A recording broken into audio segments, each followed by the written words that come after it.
Okay.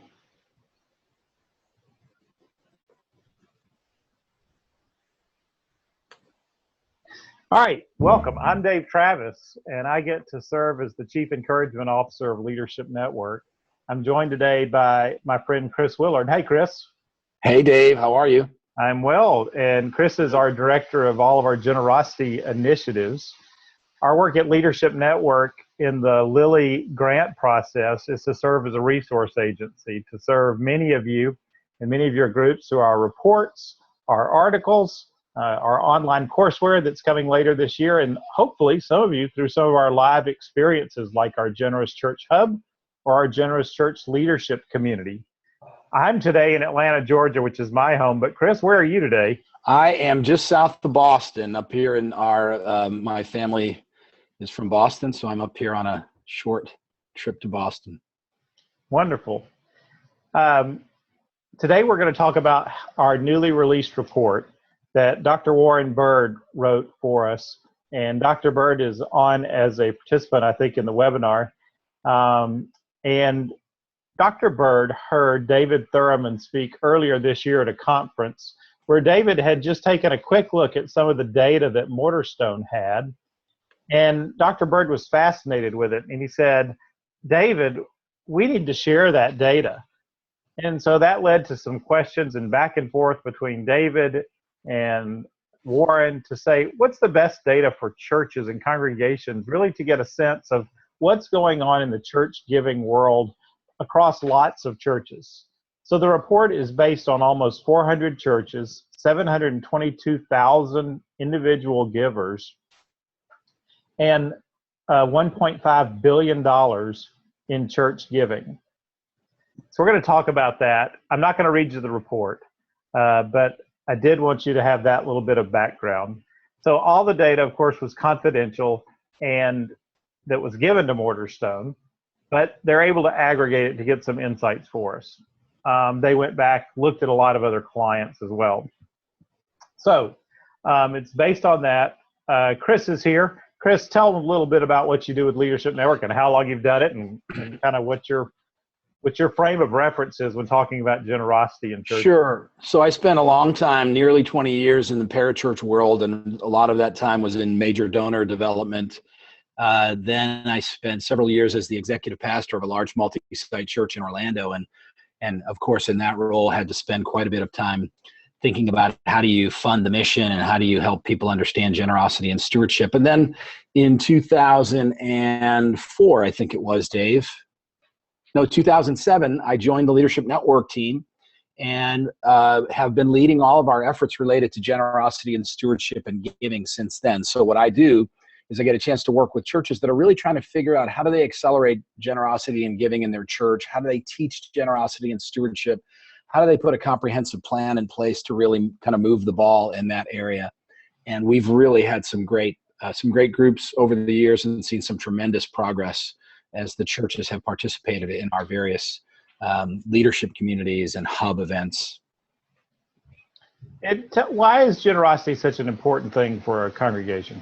Yeah, so I think there's really two reasons, and one of them is obvious, but it's okay to say it. The first one I think is because it takes financial resources to fund the work of the church, right? I mean, it takes dollars to do ministry, and so it's important for us as church leaders to realize that it's the job of the leader to assemble the resources required to accomplish the mission. So leaders that don't think about giving, leaders that don't care about budgets are generally not, I hate to say it this way, but are not generally very good leaders because it takes money to do ministry. But I think the second issue is a much, much more important issue.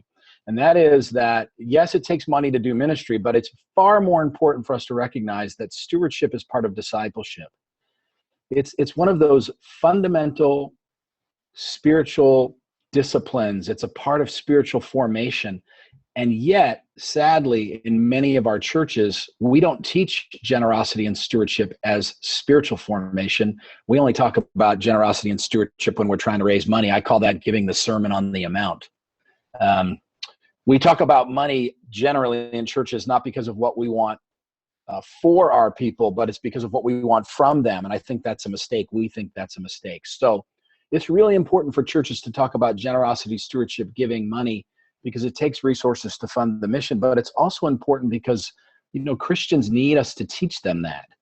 The scripture says, where your treasure is, there your heart will be also. Pastors care about heart issues. So pastors really need to talk about money and giving. Great. And when churches become a part of one of our live processes, what do they usually gain from some of that? Well, when they're participating with us, we're asking them to think about kind of three big ideas, right? We're bringing them together with other well-led churches, and we're talking about generosity and stewardship. And the very first thing that we're going to have them dig into is kind of what's currently happening at your church. What are you doing right now that is helping you accelerate generosity? What might you be doing now that is hindering your ability to accelerate generosity? Dave, of course, our colleague, Reggie Neal, likes to put it this way. In every church, there are things that are trying to die, but we won't let them. And some of us have strategies related to generosity and stewardship and giving that we should let die. So the first thing we're asking them to do is, what are we doing right now that we need to start, stop, tweak, change? That's the first thing. The second thing is we really expand people's understanding of what could be happening in this generosity and stewardship area. We bring in expert resources. We bring in other models from other very effective churches. We let the churches share with one another what they're doing. And all of that serves to kind of expand people's thinking and cause them to think, wow, we could be trying that, or we could be doing this, or a strategy like that might work for us. So we go from what is to what could be. And then finally, we really challenge the church leaders to ask the question, what will be? What actual steps will I take? Dave, of course, you know this, but at Leadership Network, we have a real bias for action and for results. And we want people to not just come and hear good content, but to go back to their churches and actually execute on a plan that they put in place. So when churches participate in one of our programs, they get a really, really great opportunity to evaluate what they're doing, hear from other experts and other models what they could be doing, and then we really work with them to put a plan in place so that they can begin to see change in this area of generosity. Great. All right, we're going to turn to the report now, but again, if you have a question, just use the chat feature, which is usually down below on your screen, and just call that up and ask a question. All right, I'm going to share my screen so we can show a little bit of this report. Here we go. And there we go. This report titles, How Can Big Data Help Your Church's Generosity? And we sent you the link earlier if you got notified about this particular report. By the way, if my face or Chris's face is in your way, you can drag those off to the top of the screen somewhere, because mainly we'll be looking at the slides here. Here's what, if you go to that link that we sent you, you come to our website, and down below it gives you a way to download it. I'm just going to show you a few of the little infographics that are in there. The 13 vital benchmarks to increase generosity at your church. Chris, you've taken a look at the report in depth. What do you see as the most valuable finding for church leaders? Well, first of all, I think Warren and his team did a fantastic job of kind of mining some real gems in this data that David Thurman and his team at Mortarstone have gathered. And there's a lot of great content there. So here's one that I think is very valuable. And that is that on average, 43% of a church's giving units are giving between $200 and $999 a year. Think about that. 43% of a typical church's, based on this study, of a typical church's giving units are giving between $200 and $1,000. So the first question I would ask is, do you know as a church leader what portion of your church is made up in that kind of giving band between roughly $200 and $1,000? Is it higher than 43% or is it lower? But what this issue I think really raises is how incredibly valuable it would be to have a strategy that would encourage those people that are giving at what many of us would consider to be a fairly modest amount. Do you have a strategy to help people to go from where they are currently in their giving to whatever their next step might be? And that, to me, is a great question. And this data reveals that many people in our church are at a fairly modest step and with some encouragement might be able to really take a deeper step in their giving, and as a result, some significant resources could be freed up for church ministry. Yeah, I'm showing a few more of the pieces of the infographic there. What are some other insights that you saw in the report, that just to highlight a few? Well, here's a couple. One, about 6% of money given to a general fund in the churches that are represented in this survey. About 6% of the church's funding is coming from new givers. So givers that had not given before this kind of trailing 12 months. So that's a really helpful thing to keep in mind. I always ask churches, are you tracking your new givers, and are you sort of following up with them? Are they sort of giving with no response at all? The church is one of the very rare places in the world where you can give, and in many places not have any recognition of that. No thank you note. The only time you get a recognition is when you get your receipt, kind of for tax purposes at the end of the year. So it's really strategic to think, how are we helping these first-time givers kind of become second-time givers and regular givers, and take that 6% that they generate to an even higher level. Another, I think, useful big idea that Warren's report indicated is that in these churches that were surveyed, it takes about 400, a little bit less than 400, 396 to be precise, 396 giving units to reach $1 million in donations on average.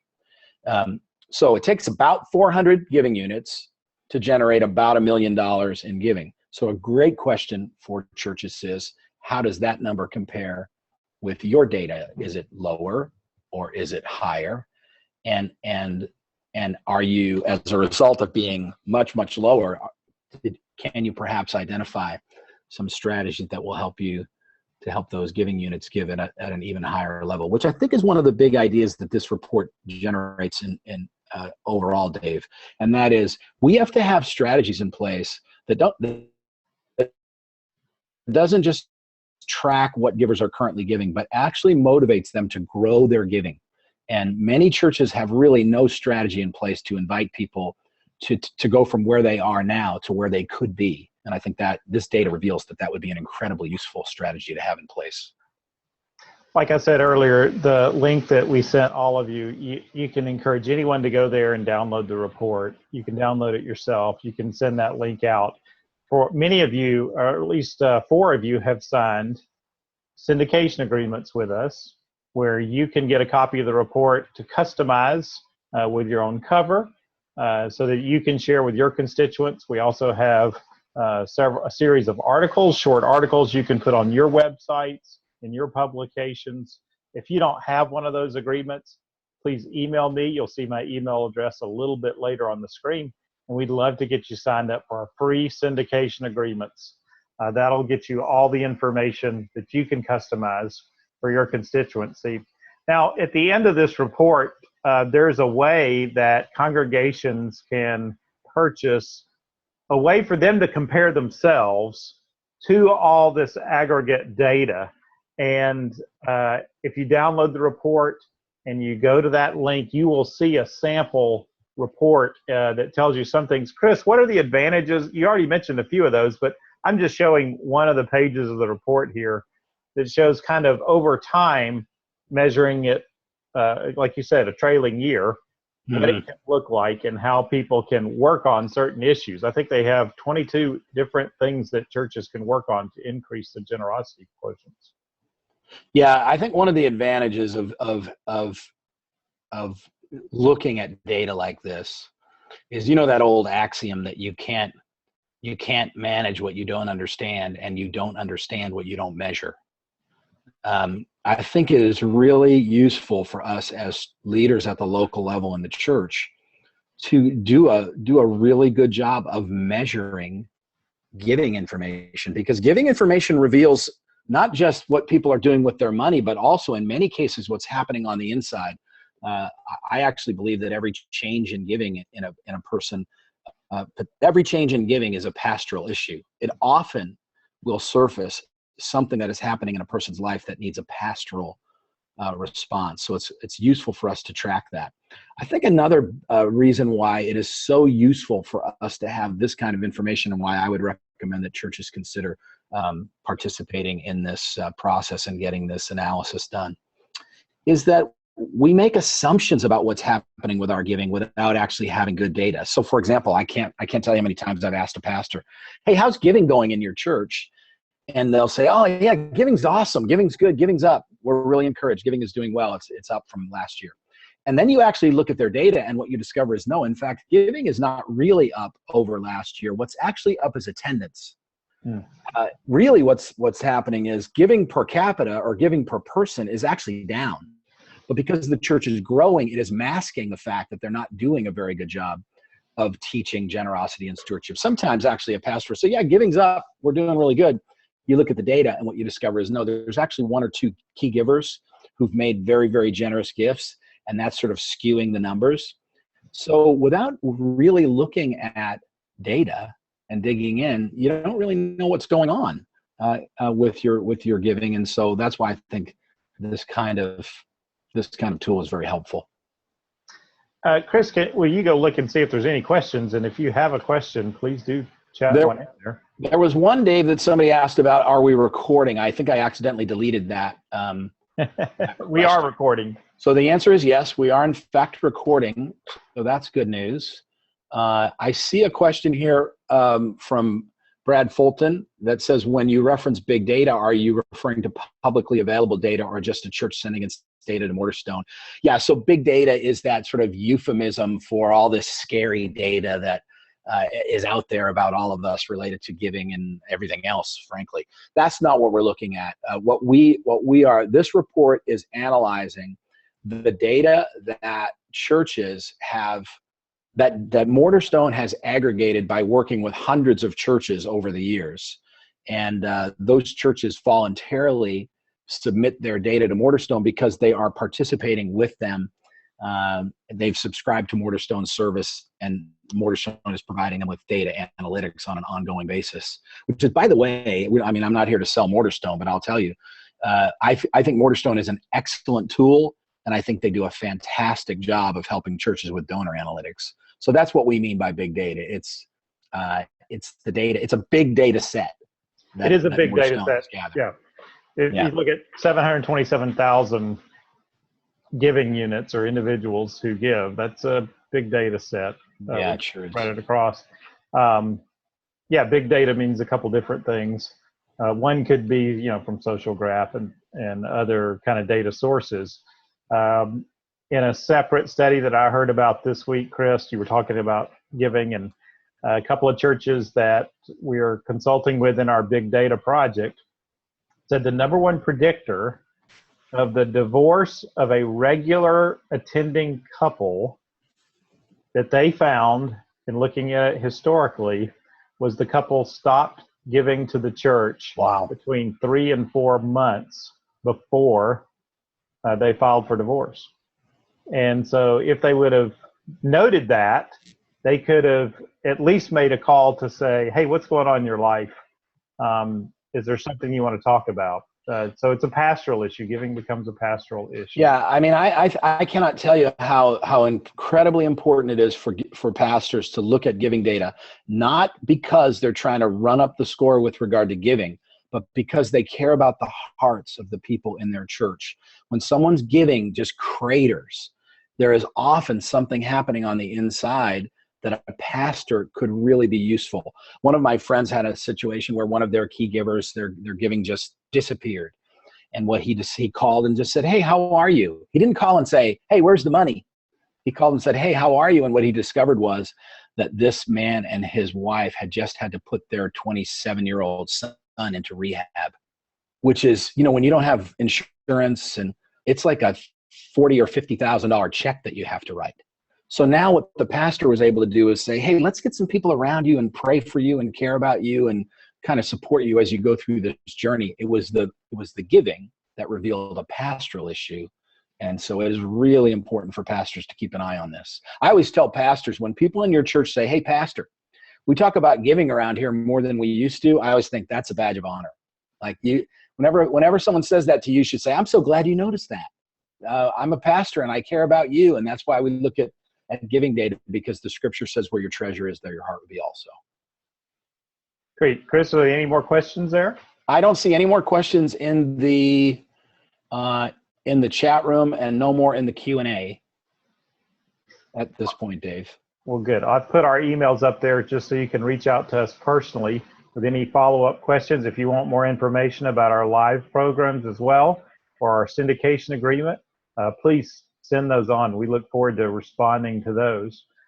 Finally, I do want to mention that our partners in part of the Lilly Grant Project is the Evangelical Council for Financial Accountability. They've just released the 2016 Church Governance Surveys. It's a very widespread survey about how churches are governed. Sometimes that also relates to generosity. ECFA and Leadership Network, we're putting together an online courseware program where we're going to have several online courses for our Lilly partners that they can use in equipping congregations as well in areas of generosity, in areas of gift administration and good financial planning for churches. You can see that link there. We'll send it to you in the follow-up email, but that's how to get that study. It's a very good study. I would commend it to you. Hey, Dave, we did have one more question. Will you send the recording link when you send that email as well? I'll do it. Okay. I'll be happy to. Well, I want to thank all of you for joining us today. We'll be having webinars from time to time to share new information, new studies that we have coming out. I hope many of you could join us sometime for one of our live experiences as well. I pray God's blessings on all of you. Thank you, Chris, for being with us. Thank you, Dave. My pleasure. All right. Y'all have a great day. Thanks so much.